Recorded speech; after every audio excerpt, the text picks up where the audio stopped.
invade, search out, capture, vanquish, and subdue all Saracens and pagans whatsoever. Reduce their persons to perpetual slavery, and convert them to his and their use and profit. Anyone know what I'm reading here? These are the words of Pope Nicholas V in a papal bull, or an official edict of the Catholic Church in 1452. This papal bull, followed by many others from 1452 to 1493, collectively became known as what's called the doctrine of discovery. The doctrine of discovery is this series of papal bulls that is the church in Europe saying to the nations of Europe, wherever you go, whatever lands you find not ruled by Christian rulers, those people are less than human, and the land's yours for the taking. It was this doctrine of discovery that allowed European nations to colonize Africa and enslave the African people. It was also this doctrine of discovery that let Columbus, who was lost at sea, land on a continent inhabited by millions and claim to have discovered it, because there were no people here. The notion of discovery is a racist colonial concept that assumes the dehumanization of people of color. If you don't believe me, I welcome you to put your car keys and your smartphones out in front of you, and I will come by and discover them for you.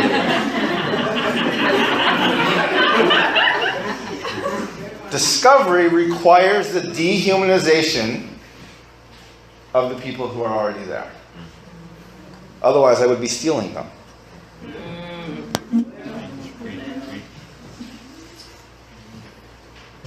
The doctrine of discovery is a systemically racist doctrine. In 1763, King George drew a line down the Appalachian Mountains.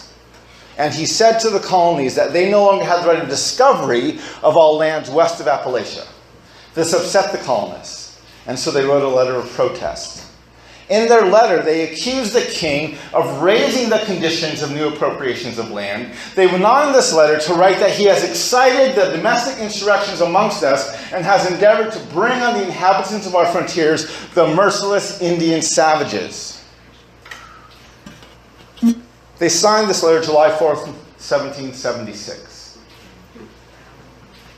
30 lines below the statement, all men are created equal, the Declaration of Independence refers to natives as merciless Indian savages. The only reason they said all men is because they had a very narrow definition of who was and who was not human.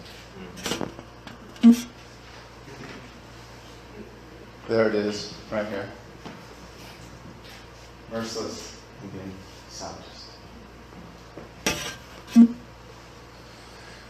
The Declaration of Independence is a systemically racist document. A few years later, the colonists wrote down the words, "We the people of the United States," in order to form a more perfect union, to establish justice, ensure domestic tranquility, provide for the common defense, promote the general welfare, and secure the blessings of liberty to ourselves and our posterity, do ordain and establish this Constitution of the United States of America. However, just a few lines later, Article 1, Section 2, they never mention women, they exclude natives, and they count Africans as 3/5 of a person. Clearly, we the people does not mean everybody. We the people means white, landowning males.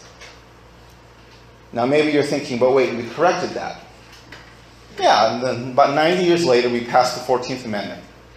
The 14th Amendment extended the right of citizenship to any person born under the jurisdiction of the government in this continent. However, that did not give women the right to vote. That didn't come till 1910 with women's suffrage. It did not include natives because we weren't seen as allegiant to the government, and we didn't come into the nation until 1924. It did extend the right of citizenship to former slaves. But we often forget that it was the 14th Amendment in 1970 that was part of Roe versus Wade that was now used to conclude that unborn babies are not human and therefore they can be aborted. What this demonstrates is that the heart of our Constitution is not a value for life, but a practice of dehumanization and a value for exploitation and profit. Therefore, the Constitution of the United States is a systemically racist document that assumes the dominant has the right to decide who is and who is not human. In 1823, two men of European descent were in litigation over a piece of land. One bought the land from the government, the other bought the land from a native tribe. They wanted to know who owned it. In deciding the case, the court had to decide the principle upon which land titles were based. And they decided that the principle was that discovery gave title to the government by whose subject or by whose authority was made against all other European governments, which title might be consummated by possession. The court essentially went on to say that based on the doctrine of discovery, natives only had the right of occupancy to land, while Europeans had the right of discovery to the land, and therefore the true title to it. This created a Supreme Court legal precedent for land titles, the reason you can buy and sell property in the United States, that was referenced by the court as recently as 2005. The United States Supreme Court is a systemically racist court with legal precedent based on the dehumanization of people of color.